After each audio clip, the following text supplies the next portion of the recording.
안녕하십니까. 오늘 말씀은 계시록 6장 1절에서 17절 말씀을 읽겠습니다. 요절은 11절 각각 그들에게 흰 두루마리를 주시며 이르시되 아직 잠시 동안 쉬되 그들의 동무 종들과 형제들도 자기처럼 죽임을 당하여 구수가 차기까지 하라 하시더라. 요한계시록은 이제 6장에서부터 드디어 7 시리즈 심판인 첫 번째 일곱인, 두 번째 일곱 나팔, 세 번째 대접 순으로 16장까지 7 시리즈 심판이 시작이 됩니다. 요한계시록은 크게 4개의 환상으로 되어 있는데 첫 번째 환상은 1장에서 3장으로 교회를 중심으로 이루어진 환상이었습니다. 1장 10절에서 요한은 밤모섬에서 유배되어 고통과 어려움 가운데 기도하다가 놀라운 광경을 보게 되었습니다. 그런데 이 계시의 말씀을 잘 듣고 묵상하고 깨닫고 그것을 잘 지키는 자가 복이 있다고 했습니다. 교회는 그리스도의 신부로서 그리스도와 정혼한 상태입니다. 결혼은 그리스도의 재림을 통해서 공중에서 어린 양 혼인잔치가 이루어집니다. 교회는 이 결혼을 위해서 잘 준비되어서 이제 신랑 되신 예수님을 맞아들여야 하는 것입니다. 그래서 7 교회의 잘한 점, 또 잘못한 점을 보고 잘 준비해 놓으면 주님이 도적같이 오신다고 해도 전혀 문제가 없다는 것입니다.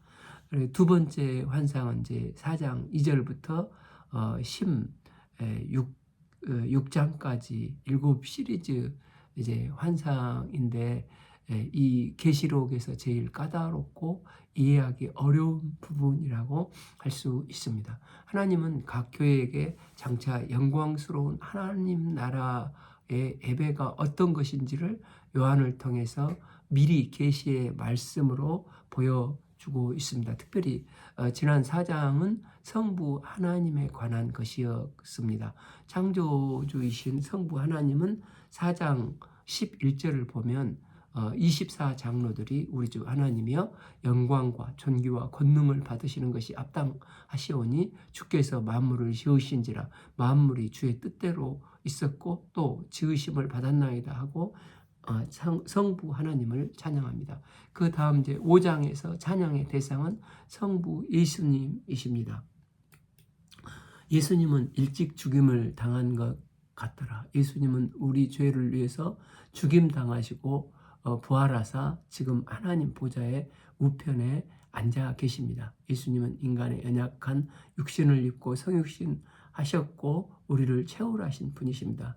이 예수님께서 우리와 같은 모든 연약함이 있으심에도 불구하고 십자가에서 죽으시고 부활하심으로 이긴 자가 되사 승리하셨습니다. 성부 하나님은 이 예수님에게 모든 통치권을 이양하셨습니다. 그래서 예수님은 두루마리를 받으시고 7인을 떼어 하나님의 모든 구원 계획과 심판 계획을 이루어 가시기에 합당한 분이십니다.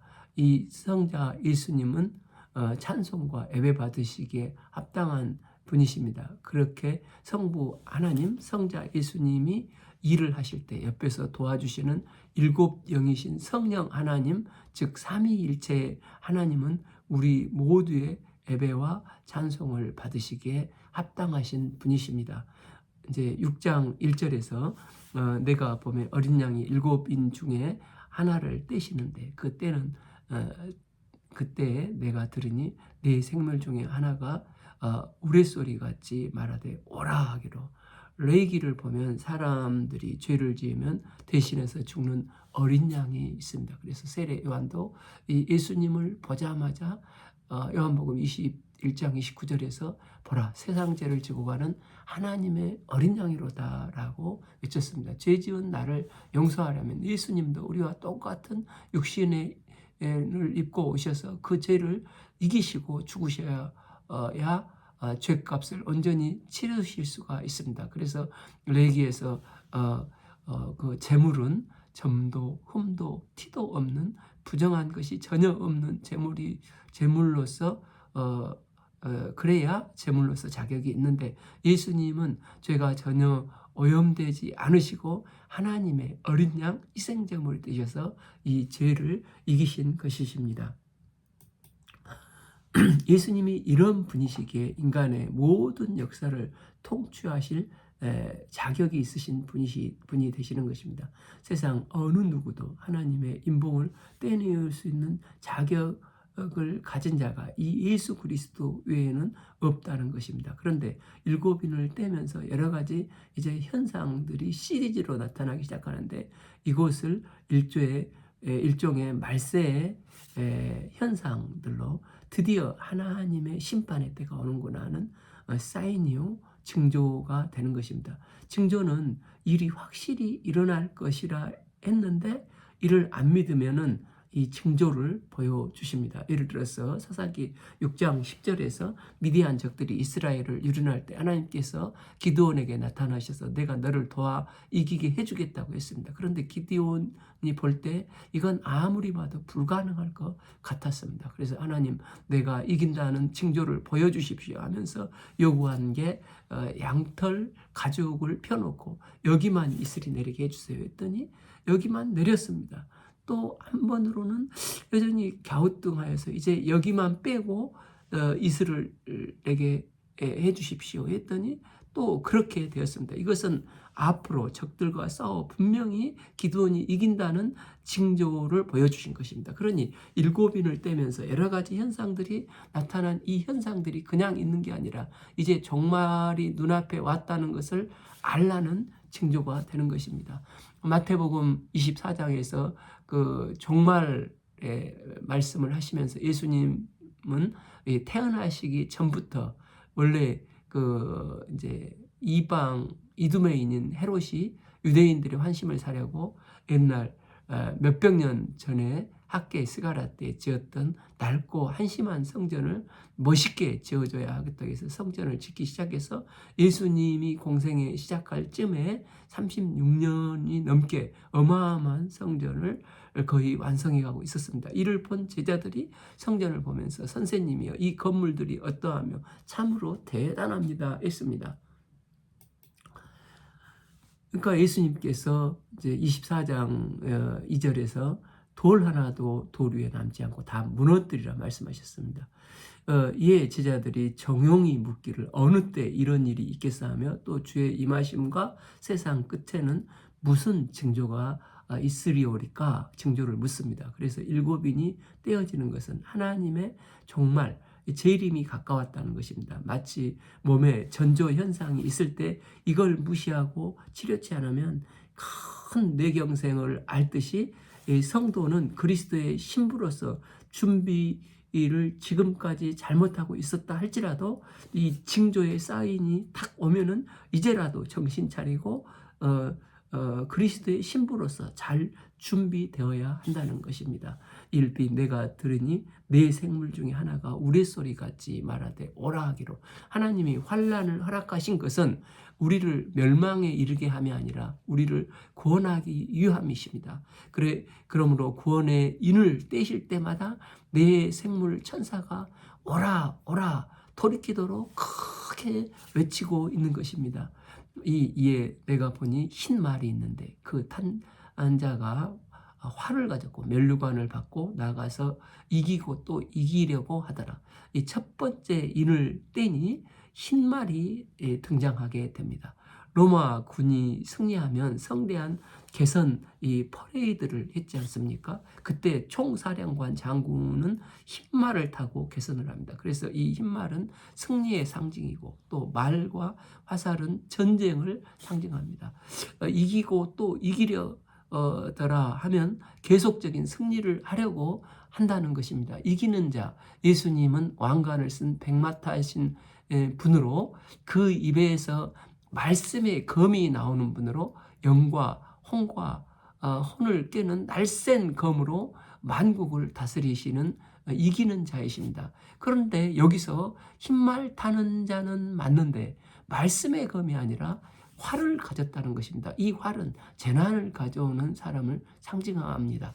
그는 계속해서 관을 쓰고 이기려고 애를 쓰는 사람이라는 것입니다. 그래서 여기 이기는 자는 예수님이 아니라 예수님의 흉내를 내는 자로 적 그리스도인 것입니다. 우리는 일곱 교회를 보면서 발람과 니골라당을 읽었습니다. 발람의 뜻은 백성을 이긴다는 거짓 선지자가 백성을 죄로 미혹해서 넘어뜨리고 이기려 한다는 뜻입니다. 그래서 민수기 25장에서 보면 발람이 모압 왕 발락에게 두 번째로 이제 저들을 저주할 필요가 없어요. 모압의 예쁜 여인들을 모아서 이스라엘 백성들을 살살 미혹해서 결국 성적으로 무너뜨리고 우상숭배를 하도록 해서 하루아침에 24,000명을 죽이는 바알부올 사건이 있었지 않습니까? 이것이 지금 소아시아 가버나 교회 등에서 일어나고 있는 것입니다.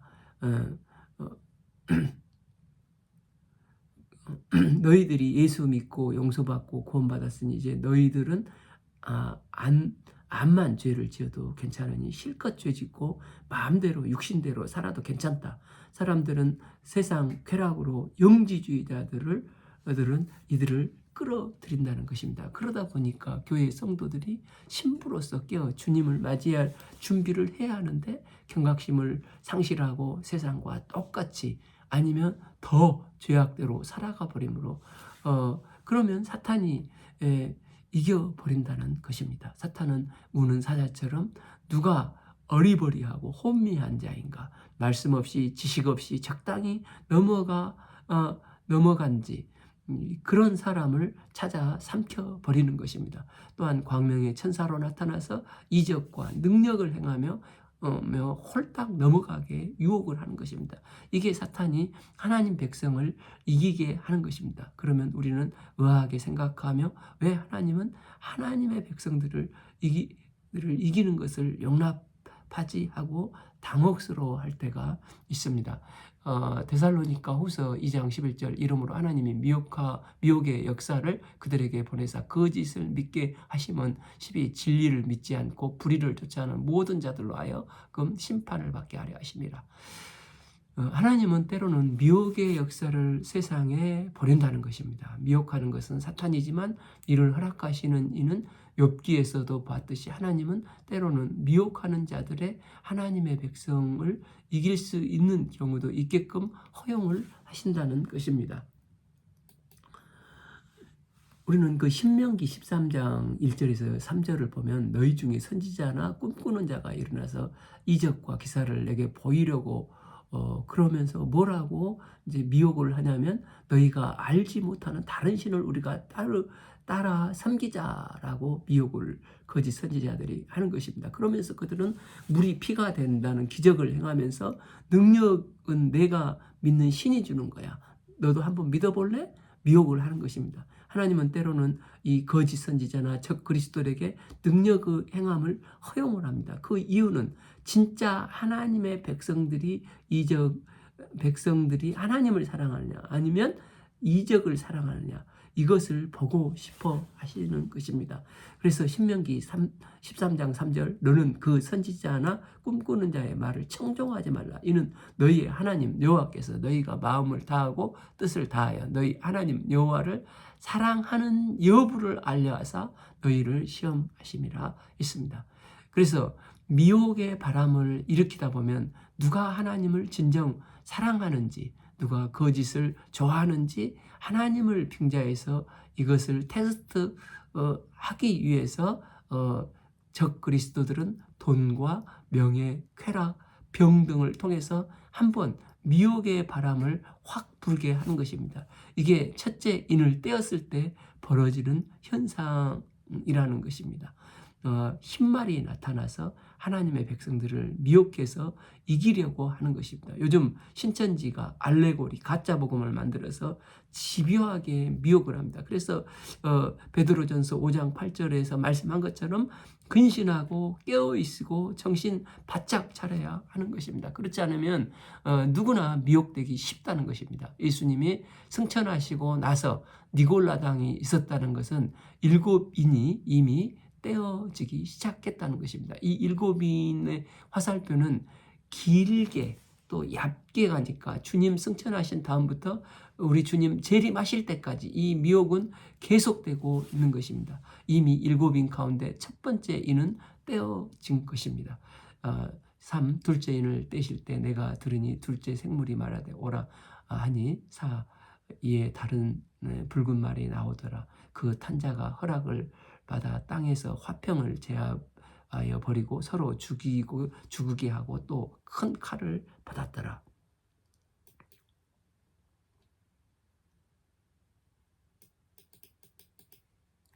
둘째 인을 떼니 핏빛의 붉은 말로 전쟁이 일어난 것입니다.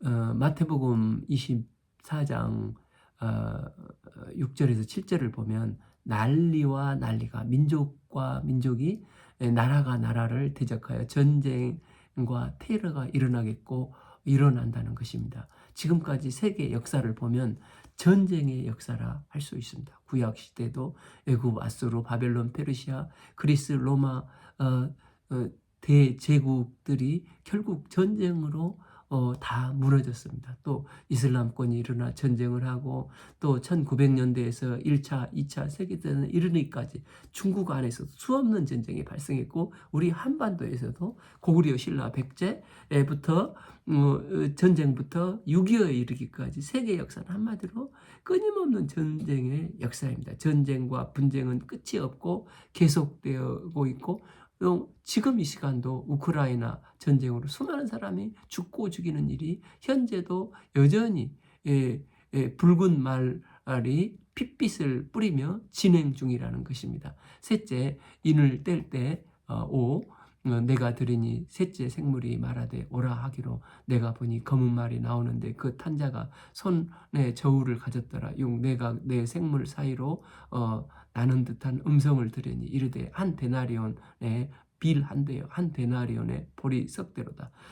세 번째 인을 떼니 검은 말이 나오고 이 감람류와 포도주가 나오는 것입니다. 먼저 검은 말 탄 사람이 손에 저울을 가졌는데 그 사람이 음식을 달아서 먹습니다. 왜냐하면 식량이 넉넉하면 저울을 재서 먹을 필요가 없는데 나중에 심각한 가뭄이 되고 기근이 되고 전쟁이 나면 곡물값이 치솟고 무려 15배 이상 폭등해서 비싼 값에 팔리게 되는 것입니다. 그래서 지난번 이라크 전쟁 때 밀 한 자루가 무려 $500까지 폭등을 하기도 했다는 것입니다. 이처럼 마지막 종말 때가 되면 식량이 부족해서 곳곳에서 죽어가는 사람들이 많이 나오게 된다는 것입니다. 육비 또 감람류와 포도주는 해치지 말라 하더라. 그런데 그때도 하나님께서는 감람류와 포도주는 해치지 말라고 말씀을 하시는 것입니다. 지중해 지역은 감람류와 포도주가 아주 기본인데 암만 기근이 들어도 기본은 해치지 말라고 하시는 것입니다. 그런데 여기서 또 우리가 깊게 봐야 될 것은 스가랴서 4장 2절을 보면 기름 그릇 위에 7등잔이 있으며 3절 그 등잔대 곁에 2 감람나무가 있는데 하나는 그 기름 그릇 오른쪽에 있고 하나는 왼쪽에 있나니라고 합니다. 그러면서 4장 14절에는 이 기름 부은 자 둘이니 온 세상이 주 앞에 서 있는 자라고 말을 합니다. 당시 스가랴는 이 성전을 지을 때 리더 역할을 하는 사람이 다윗의 후손인 스룹바벨과 제사장인 여호수아였다고 그 스가랴와 이제 학계 선지자들은 이렇게 들이 성전 짓는 일을 말을 하면서 돕고 있습니다. 왕과 대제사장 선지자에게 기름을 부어 세웠지 않습니까? 이들이 기름 부음 받아서 성전을 지어갑니다. 하나님의 교회는 걸출한 두 인물에 의해서 되는 게 아니라 스가랴 4장 6절을 보면 이는 힘으로 되지 아니하며 능으로 되지 아니하고 오직 나의 영으로 되니라 말씀하셨습니다. 그들에게 성령의 기름을 부으셔서 오직 하나님의 영으로 능력을 받은 충성된 주의 종들이 그 교회를 온전히 세워간다는 것입니다. 이는 초대교회 부흥도 마찬가지입니다. 마가 다락방에서 120문도가 기도하다가 성령의 능력을 받은 12제자들이 나가서 오순절 성령의 인도함을 받을 때 그 성령의 충만한 종들이 땅끝까지 나가 증인된 삶을 살게 되었습니다. 그런데 지금 세 번째 검은 말의 인이 떼어지는 가운데 여러 기근과 재앙들도 감람류는 해치지 말라고 말씀하셨습니다. 즉 하나님의 교회를 위해서 일을 해야 할 기름받은 두 종들을 해치지 말라는 것입니다. 그러니까 아무리 인이 떼어져도 하나님의 교회는 왕성하게 발전해야 하는 것인데 그러기 위해서는 하나님의 종들을 해치지 말라는 것입니다. 또한 포도주를 해치 말라는 것은 이스라엘의 결혼 풍습은 남자가 여자의 집에 가서 잔치를 벌이고 마지막에 여자에게 포도주 잔을 부어 채워줬는데 여자가 그 잔을 마시면 이 남자를 오케이 나의 남편으로 영접하겠다 결혼하겠다고 승낙을 하는 것이었다고 합니다. 그러면 남자는 살 집을 준비하러 처소를 준비하러 가서 준비가 되면 와서 신부를 데리고 가서 결혼이 이루어지는 것입니다. 이 포도주가 이 남자와 여자가 하나가 되느냐 안 되느냐 중요한 시금석이 되는 것입니다. 그래서 마태복음 26장 성찬식에서 예수님은 이것은 내가 흘린 나의 피다 하고 주시는 잔을 마신다는 행동 속에는 아 맞아요 나는 내 능력으로 내 죄 문제를 해결할 능력이 없습니다. 포도주가 상징하는 주님의 보혈의 능력만이 나의 죄의 문제, 영생의 문제를 해결해 줄 수 있습니다. 라는 신앙 고백을 하며 마치 신부될 여자가 신랑이 마음에 들어서 포도주를 마시는 것처럼 내가 너를 위해서 피를 흘렸는데 이 피를 믿어야 구원을 얻는데 이 피를 믿어줄래 하실 때 네 예수님 저는 이것을 믿어요.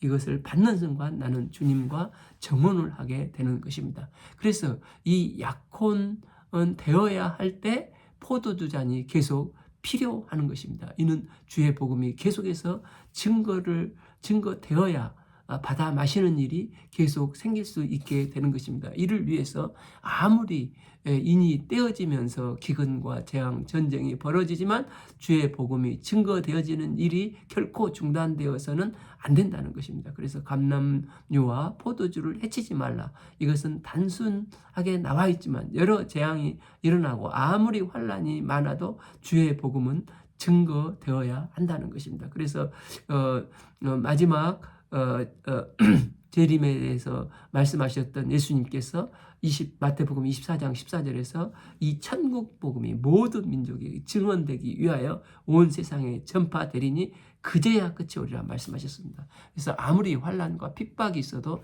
중단되어서는 안 되는 것이 복음 전파라는 것입니다. 7. 넷째 인을 떼실 때 내가 넷째 생물의 음성을 들으니 말하되 오라 하기로 8. 내가 봄에 청황색 말이 나오는데 그 탄자의 이름은 사망이니 음부가 그 뒤에 따르더라. 그들이 땅 4분의 1의 권세를 얻어 검과 흉년과 사망과 땅의 짐승들로 죽이더라. 넷째 인이 이제 떼어질 때 청황색 말이 된다는 사람이 죽어갈 때 그것은 사람이 죽어갈 때 얼굴 색깔이 청황색으로 푸르딩딩해집니다. 이것을 상징하는 것은 사망이요 음부입니다. 히브리 사람은 음부하면 사람이 죽어 묻히는 장소로 이 음부 히데스라 생각을 했습니다.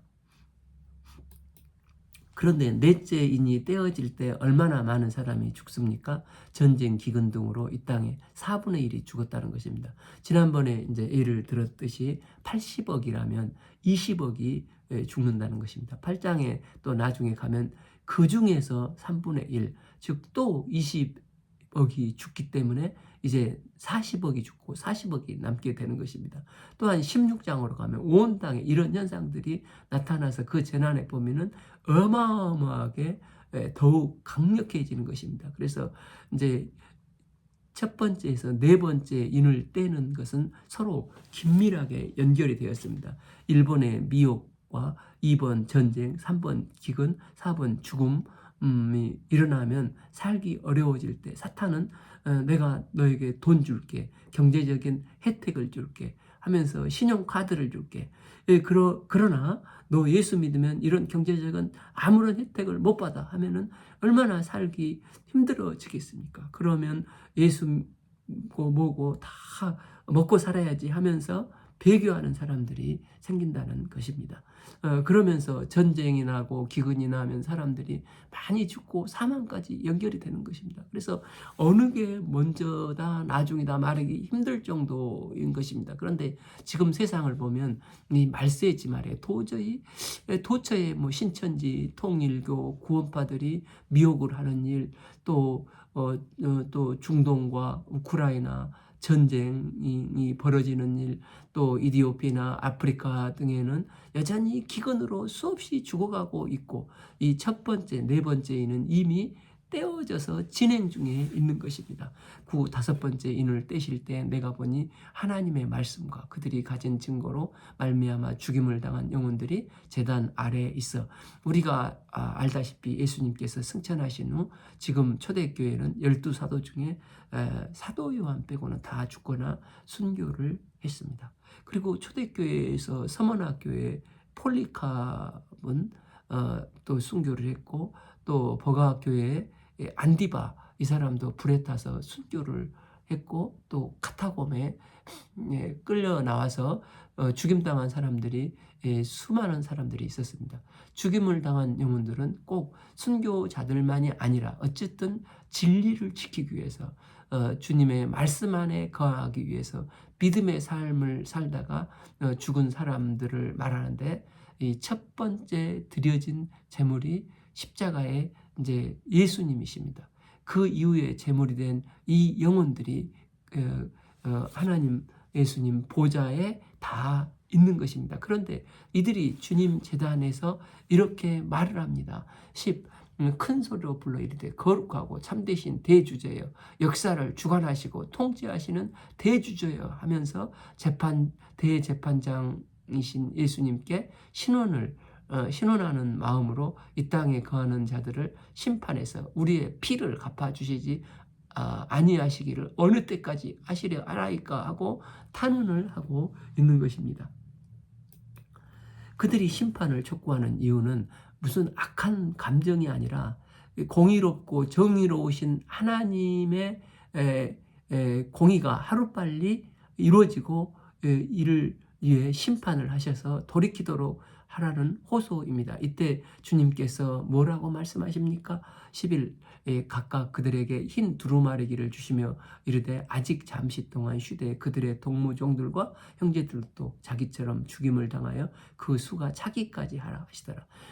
그러면 이것도 또 자칫 잘못 해석을 하면 순교자의 수가 차야 되고 피가 차야 되니 빨리 우리가 순교하자라고 해석할 수도 있지만, 이 진정한 뜻은 이 땅의 공의가 실현되기까지는 아직도 시간이 더 필요하다고 주님께서는 말씀을 하시는 것입니다. 하나님의 완전한 것들이 실현되기까지는 아직도 이 땅에 시간이 남아있으니 남은 자들을 너희들은 좀 쉬어라 이렇게 말씀을 하시는 것입니다. 이렇게 보면 아직까지도 여전히 희망이 남아있는 것입니다. 정말은 예수 그리스도께서 십자가에서 달리시고 부활하셔서부터 다시 오시는 그날까지 정말 더 라스트 데이는 아직 오지 않았다는 것입니다. 그래서 주님이 오셨기 때문에 already 이미 종말이 시작되었지만, 그러나 그 마지막 날 최후의 심판은 아직 오지 않았다. but not yet 이렇게 표현을 하는 것입니다. 이 두 가지를 혼동하면은 결코 안 되는 것입니다. 그래서 already but not yet. 그러니까 순교자들은 벌써 이미 많이 죽어서 주님의 제단에 가 있습니다. 그러니 어찌 보면 다섯째 인도 떼어졌다고 볼 수 있습니다. 그러나 but not at, 하나님의 때가 차기까지 회개하고 돌아오기까지 더 많이 참고 인내하라고 하시는 것입니다.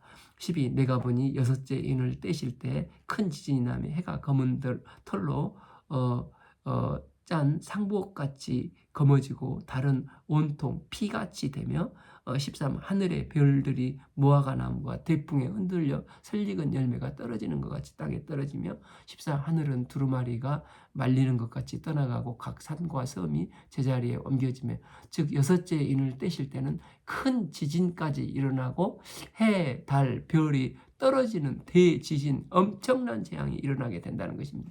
이때 사람들은 어떤 반응을 합니까? 15. 땅의 임금들과 왕족들과 장군들과 부자들과 강한 자들과 모든 종들과 자연이 굴과 산들과 바위 틈에 숨어서 16. 산들과 바위 위에 에게 말하되 우리 위에 떨어져 보좌에 앉으신 이의 얼굴에서와 그 어린 양의 진노에서 우리를 가리라.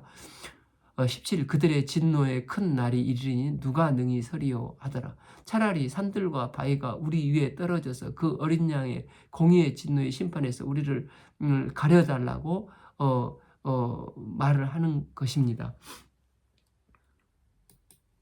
이렇게 진노의 큰 날이 이르렀을 때 누가 감히 진노의 심판 앞에 능히 설 수 있겠습니까? 하나님께서 한번 흔드시면 모든 것이 한순간에 무수수 다 무너져 내리게 된다는 것입니다. 우리가 명심해야 하는 것은 애굽에서 노예로 살던 이스라엘 백성들이 구원해 내실 때 10가지 재앙이 계속되어서 바로와 애굽 사람들에게 여지없이 닥쳤습니다. 그 백성들을 핍박하고 학대하여 노예로 삼았던 이게 부려먹던 그 재앙은 이제 애굽 백성들과 바로에게 닥친 대재앙이었습니다. 그러나 말씀을 믿고 순종하여 문지방 양의 피를 발랐던 이스라엘 백성들은 그 재앙의 심판에서 다 패스오버하게 되었습니다. 그래서 에레미야 29장 11절 여호와의 말씀이니라 너희를 향한 나의 생각을 내가 아나니 평안이요 재앙이 아니니 너희에게 미래와 희망을 주는 것이라. 13. 너희가 온 마음으로 나를 구하면 나를 찾을 것이요 나를 만나리라 하나님은 약속하셨습니다. 우리가 계시록을 읽어가면서 마지막 날에 봤던 사도 요한의 환상을 보게 되지만 우리가 감사할 수 있는 것은 아직 기회와 시간이 남아있다는 것입니다. 하나님께서 사도 요한에게 이런 경고의 말씀, 환상을 보여주시는 것은 미리 닥칠 일을 우리가 보게 하심으로 그리스도와 정혼한 신부인 우리가 이 땅 가운데서 어떻게 준비되어야 하는지를 말씀하시는 음성이라는 것입니다. 우리가 계시록을 통해서 끝을 알고 다시 끝에서부터 다시 나의 삶을 돌아보고 지금부터 준비되어가는 슬기로운 다섯 처녀처럼 어린 양 혼인잔치에 참여하기 위해서 준비되어가는 복된 삶이 될 수 있기를 기도합니다. 오늘 말씀은 계시록 6장 1절에서 17절 말씀을 읽었습니다. 감사합니다.